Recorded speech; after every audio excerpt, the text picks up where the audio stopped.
coach. He revitalized the Raiders back in the 90s. He is the only coach in the history of Tampa Bay Buccaneers to get them to a Super Bowl. So this lets me know that this man does know football.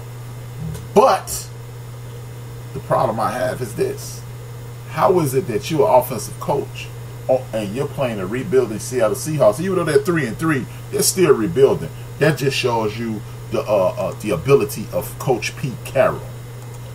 But John Gruden is trying to run Reggie McKenzie out of town. And that's my conspiracy theory. Because he got rid of Khalil Mack, one of the best defensive players in the NFL today.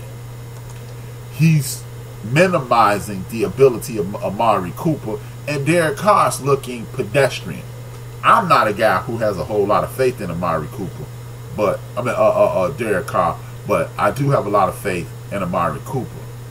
Amari Cooper is clearly the best player on the Oakland Raiders, and he received one, like Public Enemy #1 target last week. Now, if you're telling me Amari Cooper is hurt, that's something different. But from what I understand, Amari Cooper is on the trading block. And if Amari Cooper's on the trading block, what you're doing is dismantling everything Reggie did in this rebuilding process, and you are trying to make your legacy that much stronger.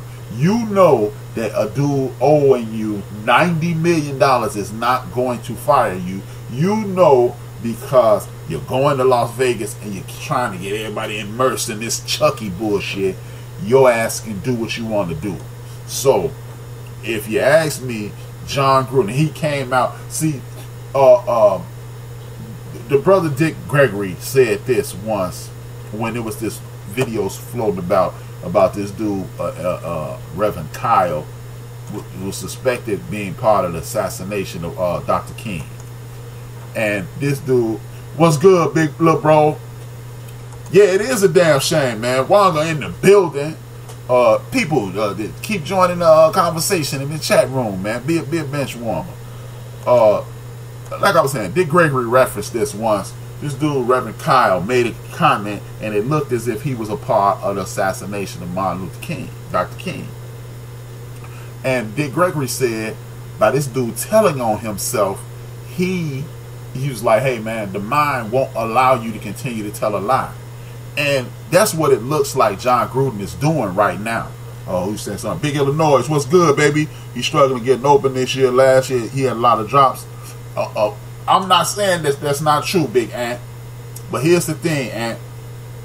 This dude allegedly came back committed. And I keep hearing coach after coach after coach saying that a lot of people. Now I got you on the balls. I'm fluent in typo. You know, you text with me all the time. You know I'm fluent in typo. I got it. But my thing is this, man. When you have the ability, okay, I'm not even gonna go into the ability thing that I was about to go into. T.O. led the league in drops every year, but when you have the ability, you continue to let that dude drop balls. It's not like this dude is what's his name, Dez Bryant. No disrespect to Dez or anybody like that who's lost a step. I just believe John Gruden wants to make this team in his image. You know, most people like John Gruden have a God complex.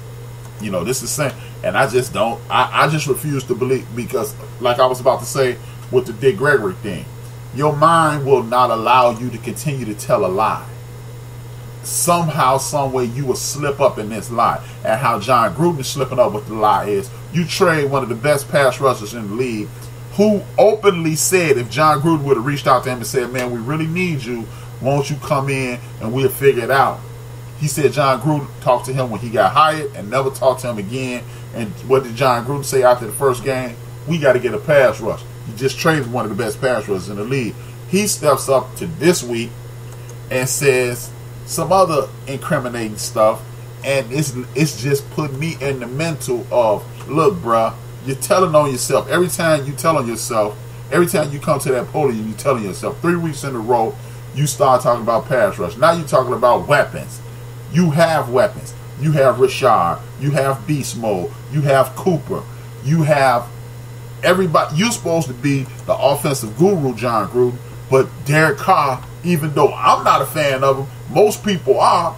He's not even looking like Derek Carr.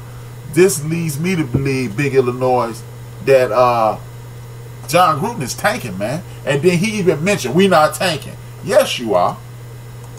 Because guess what? Jack Del Rio didn't have a team hitting on all cylinders last year, but they was hitting on a whole lot more than your black ass got him. Well, your ass got him hitting, man. So I ain't really trying to hit that with John Gruden. I think he tanking. I think he trying to get Reggie out of there. Because look, Reggie wanted Mac to stay. Mac wanted to stay. He's gone. Next thing you know, he's sitting down all of Reggie's picks. I think, I don't think it's nothing racial or anything. I just think dude's on some sucker shit. He wants the team to be his. And guess what? The last time he was on that same sucker shit, he was down there pissing off Simeon Rice, pissing off overrated Keyshawn Johnson. Yep, overrated Keyshawn Johnson. Pissing off Sapp, pissing off Derrick Brooks. He's pissing off the entire team. And what happened? The Tampa Bay Buccaneers went straight to hell. So the Raiders are on the midnight train to hell right now. They on the express train to hell, driven by John Gruden. Hopefully, by 2020, when they get this team together, when they move to Vegas. See, that's the thing. When they move to Vegas, it's gonna be a gazillion fans wanting to get into a new stadium. So he's in a win-win situation. But at the end of the day, when you got $100 million contract, you got the right to do that. But like the homie Shay Sharp said, $100 million just don't buy you what it used to buy you, because this clown, John Gruden, is running my team in the ground. Now, with that being said, speaking of running a team in the ground, what's going on with O'Brien down there in Texas, man?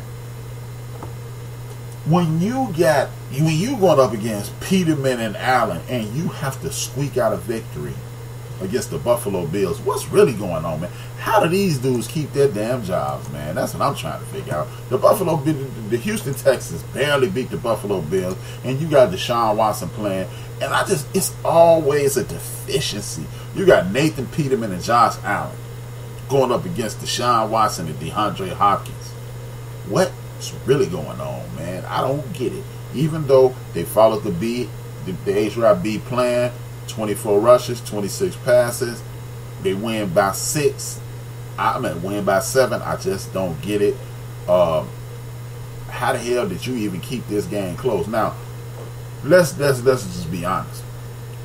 When you are looking at the Buffalo Bills, they do have one hell of a defense, and I get it. And I don't understand how, even though Deshaun Watson had 3 fumbles and he lost 1, but I just don't understand how in the hell do they do that. No one's giving up a first-round pick for Buddy. Not at all, man. Oh, hell no. Ain't nobody giving up, big dog. No way in hell.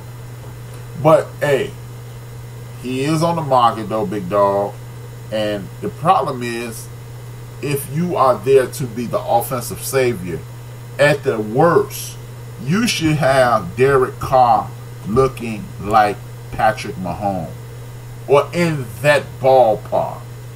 Rashad, you got Beast Mode, you got Cooper, you got Martin. They have the weapons. They got that massive Dallas Cowboy-esque offensive line that they call car insurance. They keeping people off them to the point where they calling that team car insurance. So why in the hell wouldn't you? Why ain't you putting up points at the least? That's the part that's tripping me out. You ain't putting up no points, but yet and still, you the offensive guru. Look, we've seen this movie before with John Gruden, crashed and burned in Tampa Bay. The Buccaneers still on fire down there. But back to O'Brien, you got one of the better young quarterbacks in the league. You got one of the better young receivers in the league, and you barely beating the Buffalo Bills. I got a problem with that. Even though the next team we'll talk about, the Rams, Sean McVay, but the Denver Broncos, and but the thing is, he's killing it. He's killing it. Again, the Denver Broncos come up short because they not doing what your boy say, man. They're not doing what your boy say. They are going up against one of the team that I have listed as the best team in football, the Los Angeles Rams. And at some point, they will be healthy, and at some point, will be kicking ass and taking names. What I want to know is, how is it that these teams are not using everything they had to win games. You got, oh, okay, I got somebody else speaking on it. I agree. Thank you. I appreciate the agreements, man. It's just a situation. I just don't understand how you the big time quarterback guru, you the quarterback whisperer, and again, you must be whispering in these dudes' ears, lose the game, because that's all they doing. When you in charge, everything is going straight to hell. John Gruden, I'm really questioning your gangster. But we're gonna move along to the Denver Broncos. Sean McVay, and Sean McVay took his team up to Denver. Anytime you go up to Denver, you're going to have a problem. You're going to have a problem breathing first and foremost. And then the Denver Broncos, whereas they are not the best team in the league, they are a very good team, and they showed and proved, but because they do have Case Keenum, a serviceable quarterback, they are not going to win a lot of games. The funny thing is, if another team on this list would have had Case Keenum, they would have won. And that, before I'm gonna go into the finish, talk about this Rams game. Look, you got Todd Gurley, arguably the league MVP at this point. He did his thing, 200 to the tune of 28 carries, 208 yards, 2 touchdowns. Emmanuel Sanders got off, kept it close, but at the end of the day, the Denver Broncos are 2-2 at home. They're 2-4 overall, and the Rams are 6-0. And that leads me to the team that if they had Case Keenum, I don't think it'd be too many teams in the National Football League to beat this team, and that is the Jacksonville Jaguars. Okay, one of the more disappointing teams by far this year. Exactly, man. It's crazy. It is truly crazy. The Jacksonville Jaguars, man. I don't get this, man. How the hell did you reinvest in this dude, Blake Bortles, man? They should allow Blake Bortles to. Remember last year, the Philadelphia Eagles guys were running around with them underdog mask on. They should allow Blake Bortles to play in a ski mask, because he robbing the damn Jacksonville Jaguars. That man ain't worth 1,000 cookies. This is one of the worst quarterbacks I've ever seen in my life. I mean, and I've seen Dieter Brock and Steve Fuller and Mark Wilson play for the Raiders, and a whole host of bums play in Chicago.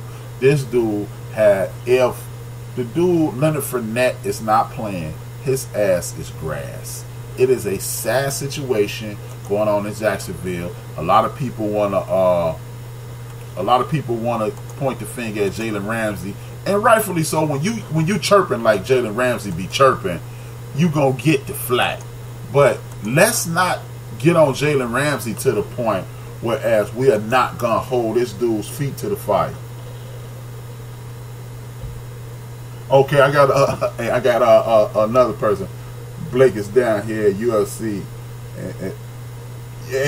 Man, this dude is terrible. That was Mike from Orlando chimed in. Man, that dude is the Jags, a good team and everything clicked last year. But who's Blake throwing to? But you know what, Ant? I get it. I'm not telling you. You know who he throwing to, Ant? He throwing to the goddamn cornerbacks on the other team. That's what he doing. This dude, and I feel you, because if you cannot get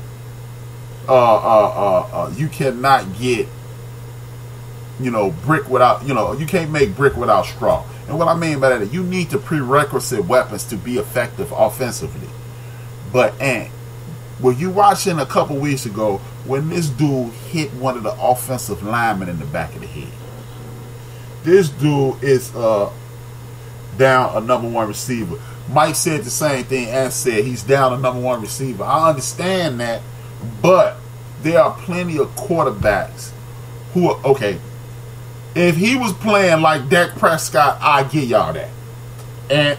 And Mike from Orlando, I would give y'all that. If he was playing like Dak Prescott, this dude playing like me, man, and I'm 48 years old and I'm fat as hell, man. This dude is a bum. He is a legitimate bum. I don't think he's Nate Peterman bad. But look, and look what you're saying. You went to the worst dude in the world. I don't think he's bad as the worst dude in the league. It's just like, you know what that's like, Ant? That's like when you talking to somebody and you say, hey man, Zach LaVine for the Bulls, he good. And somebody say, he ain't good as Jordan. who is good as Jordan. And when